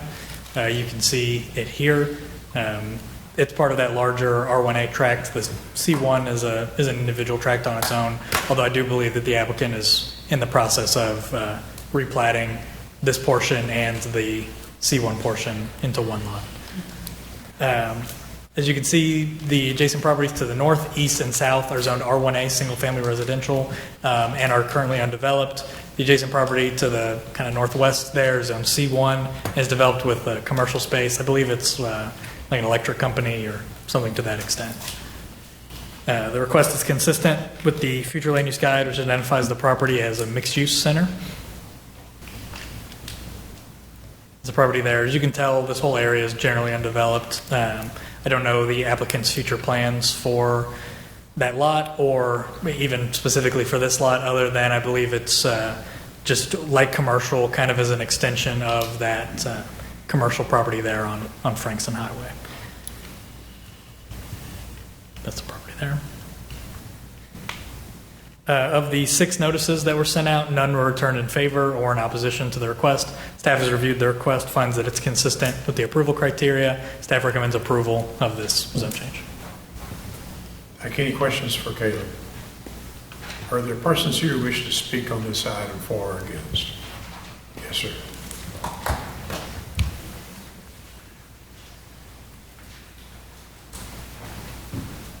Yes, sir. I'm Jerry Camp, 1201 Masters Way in Longview, Texas. I'm here representing Elliott Electric Supply. We are in the process of trying to purchase this 2.49 acres from Winifred Johnson for the purpose of expanding our existing warehouse operation. The plan is to add 25,000 square feet attached to the existing building back to the east. We'll add a larger pipe yard and additional parking. Should not result in a significant increase in traffic as we're already operating at full capacity at that location. This is just to allow us more warehouse space for storage of materials. Will access to your new building be from Frankston Highway or from Old Noonday? It currently is from Frankston Highway. We haven't clarified whether we want to cut a road all the way back to Old Noonday back there. It would be a pretty sharp turn for any kind of trucks or anything, so I don't know how usable that would be. That is under consideration, but we haven't made a decision on that. All right, thanks. Any questions for this gentleman? Thank you. Yes, sir. Thank you. Coming all the way from Longview. Are there others here who wish to speak on this item for or against? If not, the staff recommendation is to approve. Is there a motion? Mr. Chairman, I move we approve Z24-019. Second. Motion's been made and seconded to approve this item. All those in favor say aye. Aye. Any opposed? Item's approved. Next is Z24-023, Hazari and Sons LLC. Yep, this is a zone change request from C2 General Commercial District to M1 Light Industrial District, located on west-northwest Loop 323. The applicant is requesting the zone change in order to develop the property with a warehouse. The property is currently zoned, as I mentioned, C2. The adjacent properties to the east, west, and south are zoned C2 and M1 and PCD, generally developed with commercial and industrial uses, and then to the north across the loop is zoned C1 and a little bit of R1A there, and is also kind of generally developed with commercial, and I think that bigger R1A tract is a single family house as it stands now. The request is consistent with the future land use guide, which identifies it as high density mixed use. This is the property there. As you can see, it's undeveloped. The applicant is proposing to develop the property with a warehouse, which is not an uncommon use here in this area. Industrial uses are fairly common in this area, as well as just generally along Loop 323 in general. Of the 14 notices that were sent out, none were returned in favor or in opposition to the request. Staff recommends approval of the zone change. Thank you. Any questions for Caleb? Are there persons who here would like to speak on this item for or against? Yes, sir.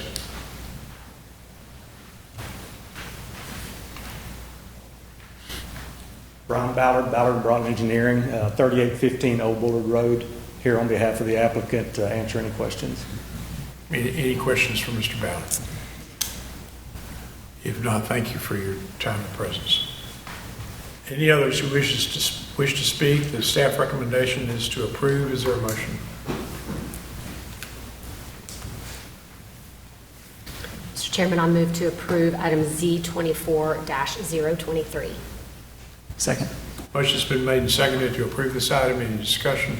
If not, all those in favor say aye. Aye.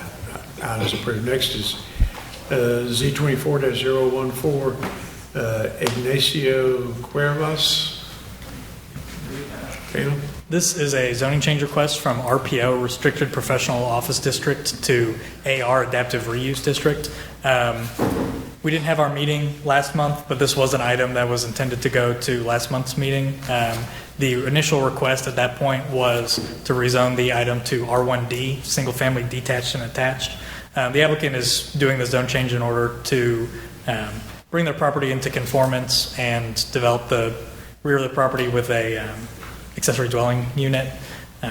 Staff reviewed the request in between that time frame and has deemed that the AR, adaptive reuse zoning, is a more appropriate zoning designation for this area.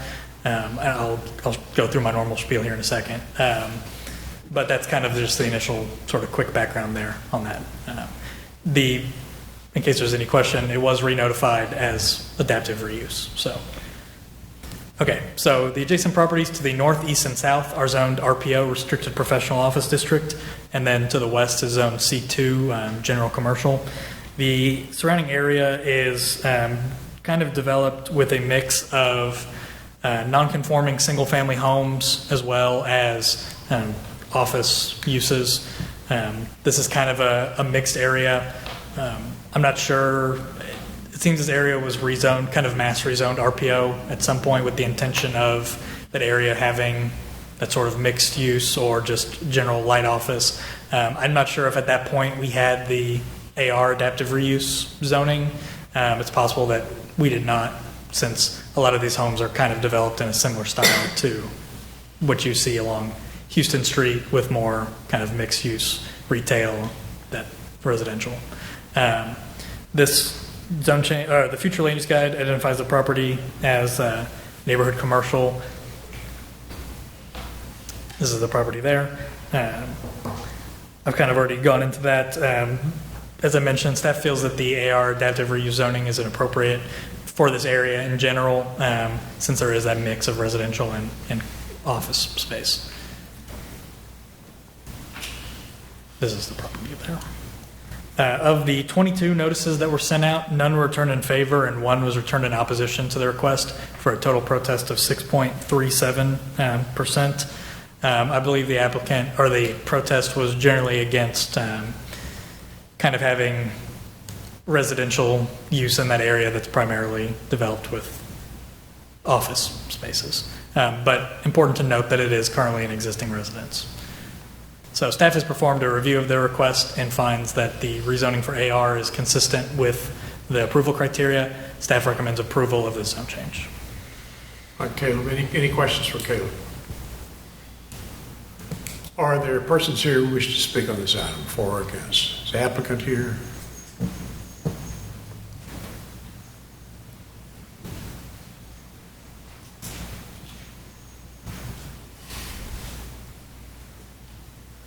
Good afternoon.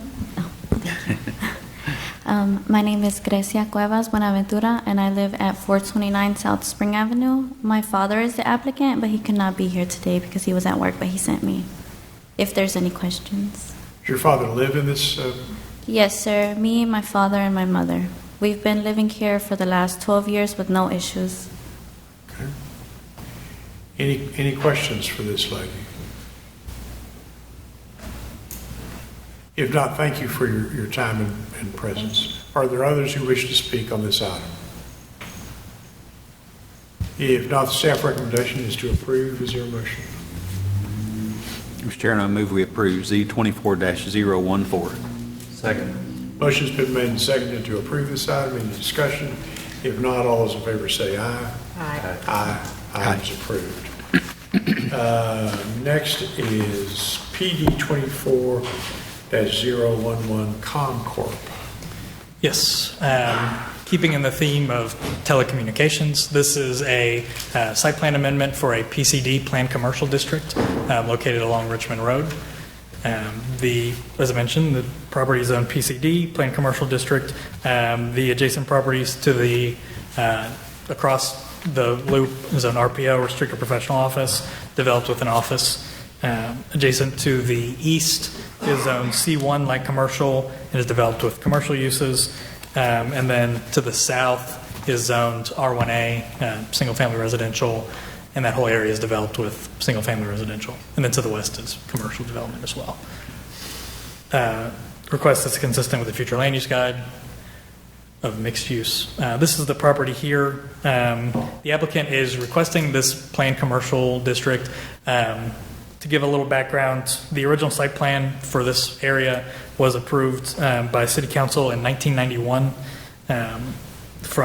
They rezoned to a C4 planned commercial district, and in that development, that plan specifically restricted access off of Richmond Road at that time with 63 parking spaces. The applicant is currently proposing to add an exit-only driveway onto Richmond Road with a gated barrier so that it's not public access, public entry. It's intended as a safer departure for the employees there to leave that facility, as opposed to having to exit right onto the loop.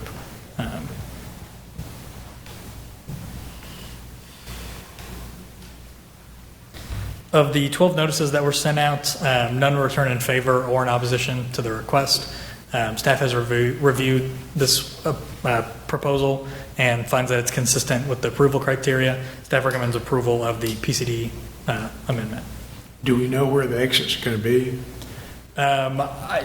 Yes, more so for this, since it's kind of a written narrative specifying that the restricting access. What this request is essentially removing that restriction. The driveway would still have to be in compliance with any driveway spacing requirements from that intersection of Richmond Road and Loop 323, 75 feet at minimum. I believe it might intended to be a little further back from a kind of preliminary plan that I had seen. It was in this kind of general area there. But no, this does not carry a explicit site plan. More so, like I mentioned, it's removing that stipulation of restricting access. No access onto Richmond Road. Correct. Does the building across Richmond have access onto Richmond, or? No, I do not believe they do.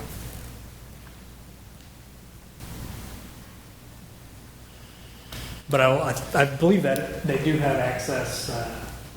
I think they continue to the west. I think that's all one kind of development. So they don't have a singular access to the loop. They have multiple points of access that they could get in and out of that property on. Any other questions for Caleb? If not, are there persons here who wish to speak on this item for or against? Yes, sir. Could you come to the microphone, somebody? I know I have neighbors that are here that want to be heard, and I want to be sure to leave enough time for that. I'm Ward Huey. I'm the general manager of the television stations at this site.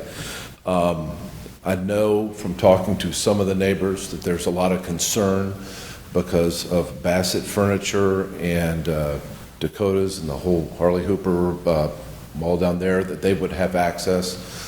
I don't believe this would set that precedent, as we are not the kind of retail business that has people coming in and out of our doors all day long. It is a standalone. It was originally built as a bit of a strip center. I believe it had a restaurant in it and a few other things. But now it's just one business, and there have been, and I don't know if you're aware, a number of horrible accidents from people trying to exit our business and the Jalapeno Tree out onto the loop, because as traffic backs up, people drive down the shoulder at a high rate of speed. We've tried to get speed bumps and different things, and I've actually mentioned to a few people that maybe it'd be a good place to write some tickets. And they've written a few. But the truth of the matter is, when we have breaking news, when we have weather, and we're trying to go out there and provide that information to the public, we often can't get out of our own parking lot. On top of the fact that we have in the afternoon, because of the traffic, a real safety issue. And a lot of my employees get really nervous about that because they've seen the accidents. We've had to turn over video footage from many of our cameras before for lawsuits that have come from that. What we're proposing is just a driveway. And we're going to put a gate on it so that nobody can cut through the parking lot. It is not an entrance. It would just be an exit only, and would predominantly be used in the afternoon when the traffic is bad. And I don't believe it sets a precedent, because Bassett Furniture is a retail business and we are not. And the mall area that I know has come up before is also a retail business with a lot of come and go traffic, and that is not what we are. We have tried to be good neighbors.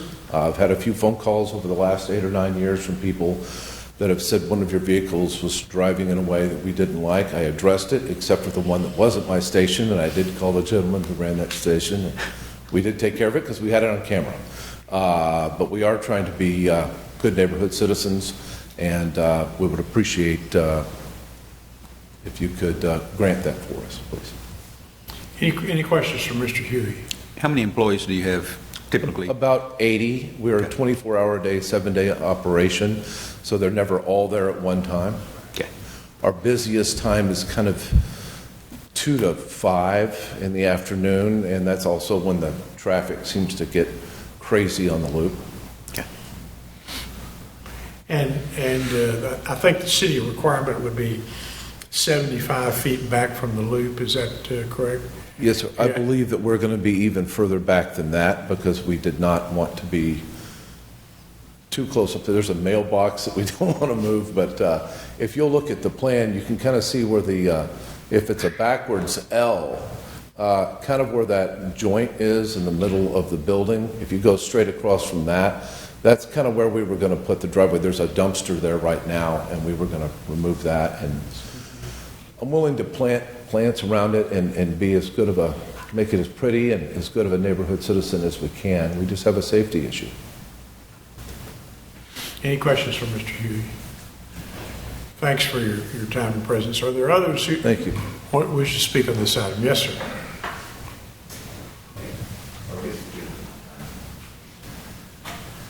Dean Clow. I live at 4310 Candace Place, which is on the cul-de-sac across the property. So there are several concerns. First, even though there were 6 to 8 letters that went out, this affects more than 6 or 8 people. It affects an entire subdivision of Idlewild. So it's about maintaining the integrity of a subdivision, much like what you just came across with Town Square. I believe it was Mr. Curtis that asked if Bassett Furniture had access to Richmond Road, and the answer is no. Bassett Furniture attempted to get access to Richmond Road several years back, and that was denied because in the original Homeowners Association agreement, there was to be no commercial access to Richmond Road. If we allow commercial access, and this is a commercial driveway to Richmond Road, you're going to turn Richmond Road into another Kinsey or even an Old Bullard. We already have a traffic issue. We have multiple families with young kids that ride tricycles and mothers that push their kids in strollers up and down Richmond Road, seniors that walk. And so that becomes a safety issue because of the speed. Now, I understand Mr. Huey's concern about getting out for breaking news. There is never any breaking news that justifies running hot to a story because you can't get that close anyway. Now, there is dual access that they have. They have a way in, they have a way out to come out, if I could use your cursor on your computer. When you look at if you look at the exit here, this comes out to the loop, and this is that service lane that Mr. Huey is referring to, but it also comes into this commercial parking lot that allows access to come back here and come out on Old Bullard Road. So there's other opportunities that come about to where they can get out for a news story. And the biggest concern is that even though if you come back 75 to 100 foot, it's still a commercial driveway. Bassett was denied. If you allow this, Bassett's going to come back and they're going to request the exact same thing. How will you deny Bassett then and approve this now? And it's going to force you to approve Bassett if they want to put a commercial drive on Richmond Road. Again, Richmond Road is an awful lot like Brookside. It has a beautiful drive, beautiful homes. But if you start allowing a commercial driveway in there, what's to change or to keep people from selling their beautiful homes to make it a transitional commercial area and make Richmond Road a transition of residential and commercial? That's not what we want. Those home values have gone up, and we see this as residents as the value going down. And so that's really the bottom line, is that you don't want to allow cars to be speeding through there. They're already not complying to the 25 mile an hour speed limit. I agree, you need speed bumps on Richmond Road just as you need speed bumps in front of Mr. Huey's TV station. But keep Idlewild the way it is as a residential area and don't allow a commercial driveway to come in there. Did you say the speed limit on Richmond Road that right there is 25? That's correct. Any questions for this gentleman? Thanks for your time and presence. Are there others who wish to speak on this item? Mr. Roberts?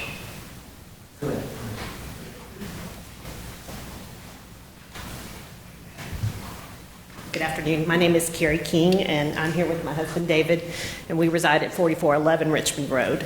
And I am actually one house away from being in the notice zone, so I was not aware of this request. There's a small sign, but there's cars that park in front of it, so didn't see it. So I apologize that I'm not really prepared.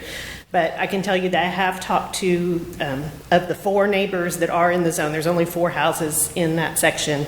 The Abels family, the Stevens family, and Mrs. Jean Hines, who live there, are against it. They did not send in response letters. They were kind of caught off guard, too, about what was going on.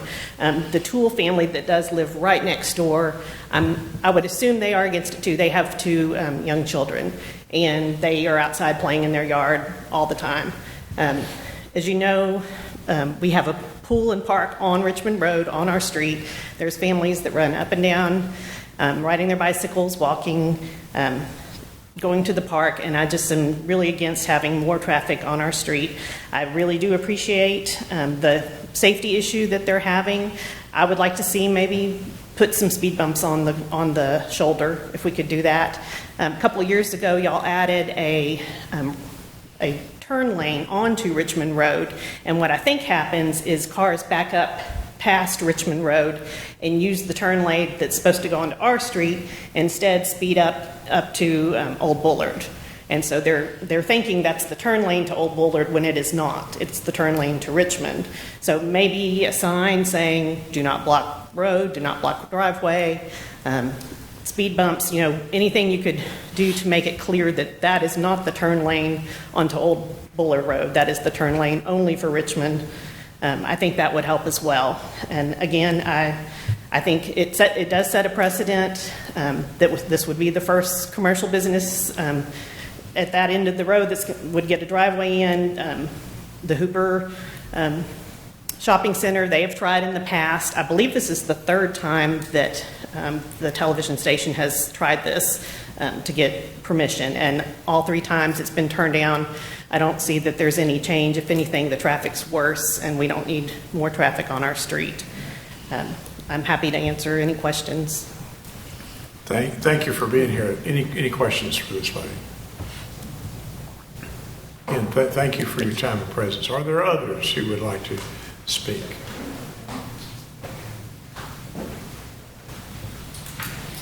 I'm Caleb Toole, 4400 Richmond Road, the Lot 1 on the map. And we at first didn't respond against, but we are against it now after talking to more neighbors. Getting more context of the history of the property. And we have 3 little girls, 8, 5, and 2, who, as they've said, there is a lot of, my wife goes on walks on Richmond. We already kind of avoid Richmond because it's the most traffic road in our neighborhood. And so we just don't see the risk. And KTK has been great neighbors to us. I understand, it's a reasonable request. But at the same time, I just don't, any way that I can subdue risk to harm to my kids, I'll take it. And I've heard from other folks in the neighborhood who are outside of the 200-foot distance who are opposed to it. But at first, I didn't think much about it, as it being a danger. And so I didn't notify anyone. But since talking to a lot of the neighborhood, they strongly oppose it as well. And so if it's possible to put our vote in as against, now we would. The Abels, who are our neighbors, are Lot 2 on there. Jeremy has spoken with me and says he's against as well. And the grandchildren of the lady at Lot 3 have spoken and told me the same, all for the same concerns, just the increase in traffic. And if Bassett, for some reason was later in the future given approval for it, they already have their delivery drivers who fly through there, and their large trucks, if they started coming through down Richmond to come onto that entrance to get into Bassett. it would just really, put a damper on living right there across all of it. So that's my only input. Thanks for your time. Any questions for Mr. Toole? Thank you for being here. Are there others who wish to speak?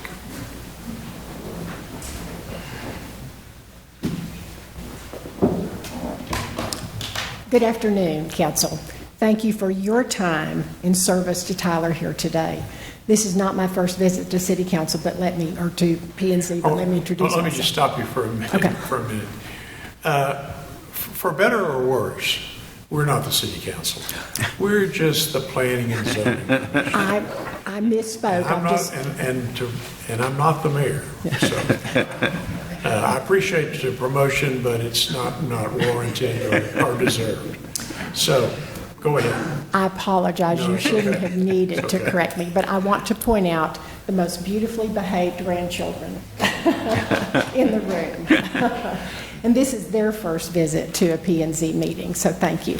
It's not my first visit, and I should know better, and I do know you're not City Council. But I am Mitzi Rusk, and I am a half a house away from the zone, which of course did not give me required notice, but I just want you to know how close I am. Tell us which house is yours. So when you look at the red line and you see the lower left-hand corner, just that half a house away, that's my backyard, 609 Barclay. I've got a turquoise front door there. And so I use Richmond Drive all the time, walk and do other things with the grandchildren to and from the pool. No one has brought this up today, but this is a walking neighborhood for those of us that live here. This is also, as far as I know, my forever home that I plan to be there, and am really invested in this neighborhood in Idlewild. We have already faced, as some of the P&Z people know, some other big picture issues that want to increase the traffic on Richmond. And for whatever reason, we did not know about this until yesterday. That's not your fault. The onus is on us. We should check the internet more carefully.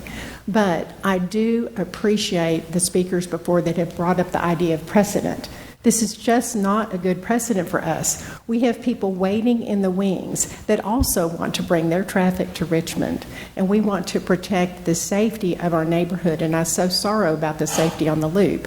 I know that it's a challenge, but I think that creatively maybe some other solutions could be had there without bringing more danger to our neighborhood. So I just want you to help us keep the safety that we currently have, the limited traffic that we currently have, because it is a walking street as well as a driving street. We don't have sidewalks in our neighborhood, so we walk in the street. And our consistency and our property values and our neighbors, all these things are important to us. So I implore you to deny this request on behalf of all residents of Richmond and Idlewild. And I thank you for your time to listen to me today. Thanks for your time and presence. Any questions for Ms. Rusk? Thanks again. Are there others? Yes, sir.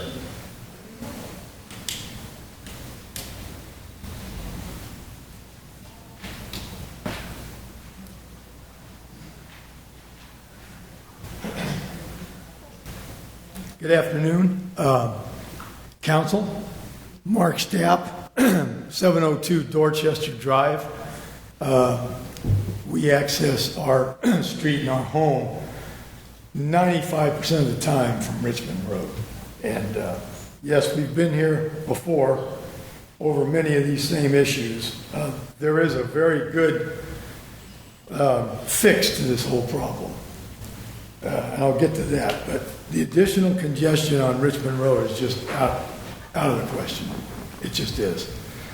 80 employees. This station goes round the clock, as he mentioned, and during the day, it's a zoo going in and out of there. I can tell you that because I drive in and out myself to my home, coming in and out from work, different hours. And one of the largest lawbreakers as far as driving down the shoulder is your employees. I have seen dozens fly right through there and turn right into the station. And they're flying there. Whatever they have to do, but we don't want it on Richmond Road, please. I ask you to not allow this whatsoever. They've been here 2 or 3 times, as many others have. The access, none of the places mentioned in this article, the other businesses, none of them come in and out on a residential street. Not one of them that they're bringing to bear to reference for what he wants to do, what the station wants to do. They all come in on a large 4-lane boulevard, as he does, he always has, and he should continue. It's just not. Our Idlewild group has a right, I think, to a point, to have our walking folks, our children, our folks that ride bikes every day in that neighborhood with the hill streets and the different areas that they can go up and down. They deserve safety. And I can tell you, the way to solve the problem of speeding, we don't need speed bumps. You know what we need, folks? Tyler PD sitting right there, and he'll empty a ticket book a day until it stops, and it will stop. That's all it takes. We can all abide by the laws. We don't need speed bumps and signs, and there's signs maybe, but we need Tyler PD sitting out there, and that shoulder will be used properly. I can tell you, it has not in the 13, 14 years that I've lived here. I really appreciate Idlewild. I appreciate the city of Tyler. Great place to live. I mean, bar none. But we really ask and implore you to please not allow this zone change for that basic reason. It's just, if anything, do a 30-day traffic assessment on what goes in and out of his gates. How many vehicles a day come in and out of there? And when they tell me, oh, it's just going to be an exit road, it isn't just going to be an exit road, folks. There's going to be traffic going both ways on that road. And there won't be anything anybody can do about it. So, thank you for your time. Appreciate it. Thank you for your time and presence. Are there others? Mr. Roberts. I'll just adopt what I heard from my neighbors as my testimony. Save a little time. Thank you. Let the record show that Mr. Roberts is here and adopted everything that's been said by everybody. There are others. Mr. Huey, as the applicant, I'd just like to give you a right to close on this if you want to say a few words. Sure. I appreciate what everybody said, and I know that a lot of it was said with some passion because it's important. It is an exit only, first of all, because there'll be a gate. No one will be able to go in. It would not be an exit for everybody all the time. It would simply be when the traffic is backed up and there are, tornadoes in the area and we're trying to get out to cover those. As far as the precedent goes, I don't think it sets a precedent because we're not a retail business that has customers that are constantly coming all day long as a mall would or a furniture store. We're an office building and a studio. We do try to be very good citizens in the neighborhood. I've received a few phone calls over the years, like I mentioned, and we have always addressed anything, including landscaping issues, parking issues, what have you. We've always tried to do that. I sent out a letter, and I did talk to Jean Hines, who's been referenced by several people, and sat with her for over an hour at her house. And she seemed to understand it. Her big concern was that it was going to change the zoning of other things that would allow more. So I think the question is, does it create a precedent that you would be then forced to allow all of these other companies to have access? I wouldn't think it would because we're not a retail business.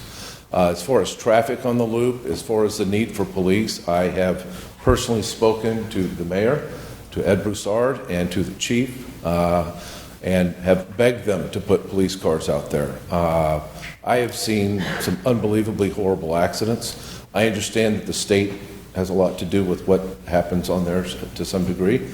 I would love nothing more than to put a police car. My office faces that, and I see it all day long. And you hear the screeching, and I've got a light post that's been down for over a year in my front yard because somebody was driving down there and somebody tried to take a right, and they went flying right through the yard. So it is a problem that should be addressed by the police department, and I completely support that.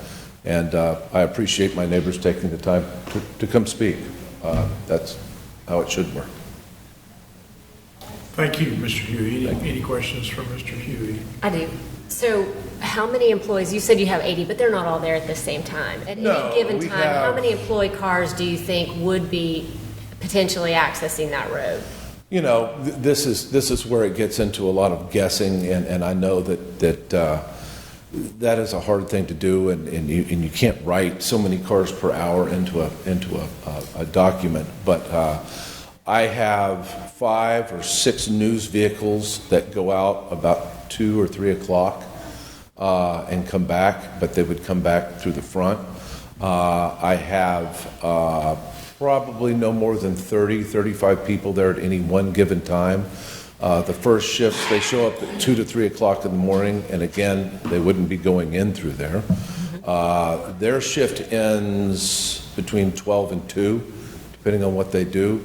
So there might potentially be exit traffic there if the loop is full. The loop is the better way to go if you can get on it and it's not crazy. This was just simply an idea that came up about 2 years ago because of the safety issues. We all watched them pull a body out of a car right in front of our business, and it was just gruesome. And so people started saying, well, we should be able to do something. The jalapeno tree is next to us, and we looked into possibly trying to exit into their parking lot so that we could get over to Old Bullard. But they would lose a lot of parking spaces, and when you operate a retail restaurant, I don't have to tell you that there is a huge elevation difference between their parking lot and ours. So to have a proper way, he would have to give up a significant amount of parking spaces. And I would not want to speak for him, but having had interactions with him before, I don't think he's going to want to do that. We also looked at one point about trying to do something around the back. The cost factors on that were just really, really bad, and it would cause us to have to move satellite dishes and all kind of things, and it was hundreds of thousands, and so that was kind of a non-starter. I did not certainly understand that there would be quite as much sentiment, but as far as the number of cars, I don't know. I mean, I think between normal business hours, it might be, 10, 15, but I mean, again, we don't have it, so I can't promise it, but the goal is that it's something that can be used when you can't get out on the loop or when the loop is crazy. Not something that would ever be an entrance, which is why we want to put the gate in. Thank you. And so to Caleb and Kyle, was the traffic department with the city consulted, and did they have recommendations on this? Was there an impact study or anything? No, there was no study completed for this, but to my knowledge, we didn't have any negative feedback about adding the driveway. Mr. Huey, thank you for your time and presence. Yes, sir? Just briefly. Yes, just briefly. No, come to the microphone, please. One point I'd like to make here real quick is Bassett was turned down.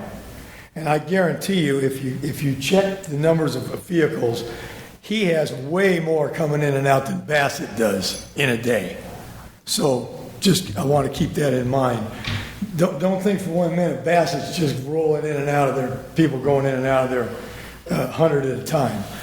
He has probably double the traffic that Bassett has. We appreciate your comment. Commissioners, I think we've explored this issue adequately. Is there a motion?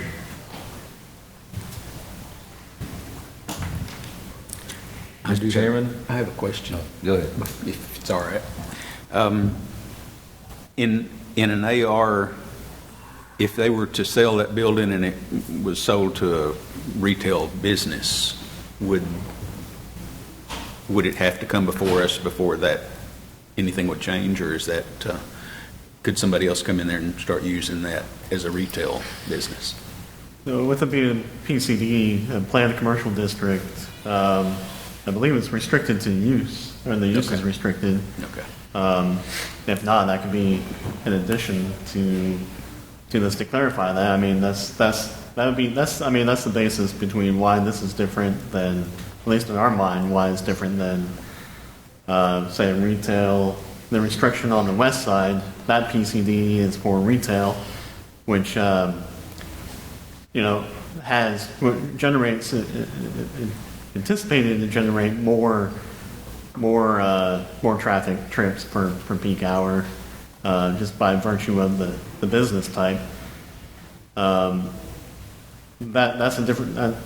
In the discussion about precedent, Yeah, it doesn't you seem- answered. You yeah, it's answered my not the question. same. Okay.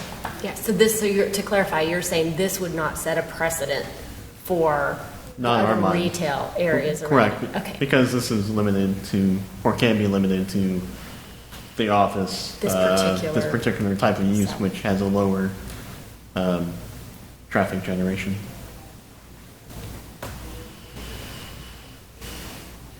Is there a commissioner who'd like to make a motion? Mr. Chairman, I make the motion that we approve PD 24-011. I'll second. Motion's been made and seconded. Any discussion? Somebody call a roll. Carlene Darkbase. Aye. Clint Childs. Nay. Philip Humber. Nay. Christina Davis. Michael Carmichael. Nay. John Lance. Aye. David Hudson. Nay. The application is denied. Thanks, everybody, for your participation today. The next item on our agenda is Z24-016, Omar Rentiera. Take a quick little Is that okay? respite. Let people leave for a second. We've already been here for 2 hours. What's another? Okay. This is a zone change request from RMF Multifamily Residential District to R2 Two-Family Residential, located on West Hickory Street. The applicant is requesting the zone change in order to develop the property with a duplex. The adjacent properties to the north, east, and south are zoned RMF Multifamily Residential District and are either developed with single-family homes or are currently undeveloped. And then the property to the west across the train tracks is zoned M1 and is developed with a warehouse. The request is, this request would amend the future land use guide, which currently identifies the property as single-family, medium, low density. This would change to single-family and single-family attached. This is the property here. As I'm sure a lot of you are familiar with, this is an area of town that is generally miszoned for the uses that are there, primarily single family, some duplex, some multifamily units there, but all zoned as multifamily. This is more or less bringing the property into conformance while allowing them to do two-family on kind of a bigger lot there in that area as well. Of the 18 notices that were sent out, 1 was returned in favor and none were returned in opposition. Staff has reviewed and recommends approval of this zone change. Thanks, Caleb. Any questions for Caleb? If not, are the persons here who'd like to speak on this item for or against? If not, is there a motion? Mr. Chairman, I move we approve Z24-016. Second. Motion's been made and seconded to approve this item. Any discussion? If not, all those in favor say aye. Aye. Aye. Any opposed? Item's approved. Next is Janie Smith, Z24-020, Janie Smith, Laville. Good. Yep, this is a zone change request from R1B, Single Family Residential District, to R2, Two Family Residential District, also to build a duplex there on North Grand Avenue. This, as you see, the properties to the north, south, and west are zoned R2, Two Family Residential, and then the properties to the east are zoned R1B, Single Family. This request, like the last one, would amend the future land use guide from single family medium low density to single family and single family attached. This is the property here. As I mentioned, they're requesting to rezone the property to allow for a duplex since it's currently zoned for single family. This request is consistent with the surrounding zonings and is consistent with the north end revitalization goals to add more rooftops to the north end.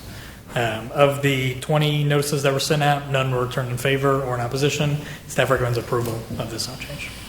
Thanks. Are there persons here who'd like to speak on this item? If not, is there a motion? Mr. Chairman, I'll move to approve item Z24-020. Second. Motion by Carleen, Mike seconds. Any discussion? All those in favor say aye. Aye. Aye. Any opposed? Items approved. Next is Z24-015, Mohammed Sajid. Hope I pronounced that right. This is a zone change request from RPO, Restricted Professional Office District, to C1, Light Commercial District, located here. As you can see, the adjacent properties to the, all the kind of surrounding properties are zoned either C1, Light Commercial, or C2, General Commercial, and are either undeveloped or generally developed with commercial activities. I believe the future middle school and an automotive repair shop are there as well. The request is consistent with the Tyler First Future Land Use Guide, which identifies the property as general commercial. As I mentioned, this is the property here. The applicant, as I mentioned, is requesting to allow for light commercial uses, which is more in line with this area, being on 5th Street and surrounded by commercial uses. Due to the proximity to some educational centers, light commercial is probably a good fit there for that area. But since it's all generally commercial, this is appropriate zoning. Of the 7 notices that were sent out, none were returned in favor or in opposition to the request. Staff has reviewed and finds that it's consistent with the approval criteria. Staff recommends approval of the zone change. Thanks, Caleb. Any questions for Caleb? Any person here would like to speak on this item for or against? Yes, right here. Come to the microphone. My name is Mohammed Rafi. I'm a brother for Sajid. On behalf of him, this property is for office and stuff, small offices, dental offices, but we want to change it to commercial, light commercial, like a pizza shop, a donut shop, and dental office or nail salon or something like that. All right, thanks. Any questions for this witness? Thanks for your time and presence. Any others? If not, is there a motion? I'll move to approve Z24-015. Second. Motion's been made and seconded. Any discussion? If not, all those in favor say aye. Aye. Aye. Any opposed? Items approved. The commission will stand in recess to go to our workshop. Thanks.